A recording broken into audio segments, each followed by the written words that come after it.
The 10 News Weather Authority, always watching and tracking for you from the JES Weather Center.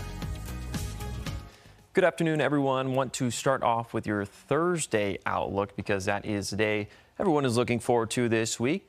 Festivities for the 4th of July going to be taking place. Unfortunately, the Storm Prediction Center has indicated that we are under a marginal risk, or level 1 out of 5, for the potential for some strong to severe storms to develop. We will have some isolated showers that do get developed.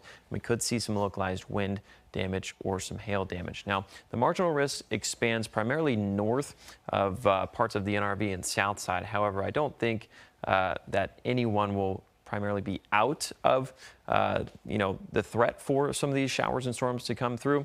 But I think that the biggest threat is closer to the highlands of the Roanoke Valley, as some of these storms will be tracking to the east. So we do have this front way up here Thursday early on about 6 a.m. We see partly cloudy skies over top of us. But once we get to about 8, 9, 10 a.m., we start to see some lingering isolated showers. What that's going to do is supply some moisture. So that way, once we get to the afternoon and we warm up to the mid-90s or so, we'll have some pop-up thunderstorms develop. So by 1 p.m., we're seeing some of these showers develop and then pushing primarily out towards the east. By 5 p.m., see some very heavy pockets of rain, parts of south side. So even though that marginal risk is not including some of these areas, could likely see some of those storms that do develop turn stronger in nature.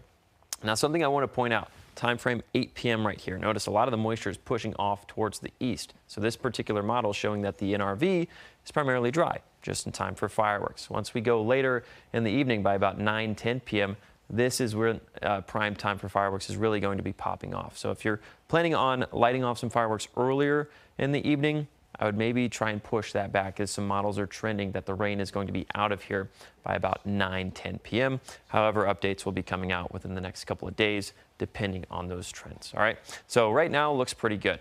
Temperatures across the region 84 to 85 for the Roanoke Valley, Lynchburg, Southside, Danville currently at 86. The NRV feeling really nice at 75 to about 80 degrees. Throughout the rest of the night, temperature is going to cool down significantly. 57 to 59 for the NRV in the Highlands. Roanoke, Lynchburg, Southside, anywhere from 61 to 62 by the time we wake up tomorrow morning. And then afternoon highs right back into the 90s for most spots. The NRV gets the upper 80s. Then the trend continues. 96 for Thursday, 97 for Friday. Getting close to some record-breaking temperatures. Going to take a little bit more heat for us to get there. However, still some pretty warm days ahead of us. Switch gears and talk about the tropics. Beryl is moving into the Western Caribbean.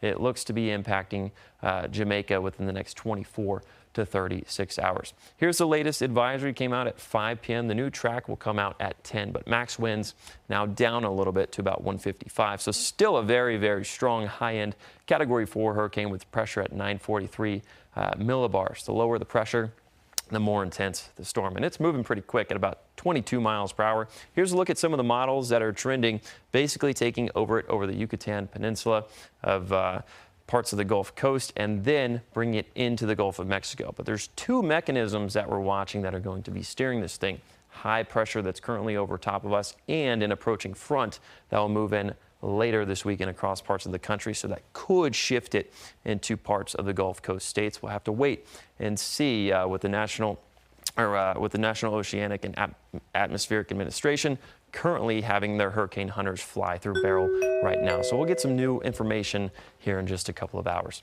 7-day forecast shows rain returning to the forecast Thursday through Tuesday.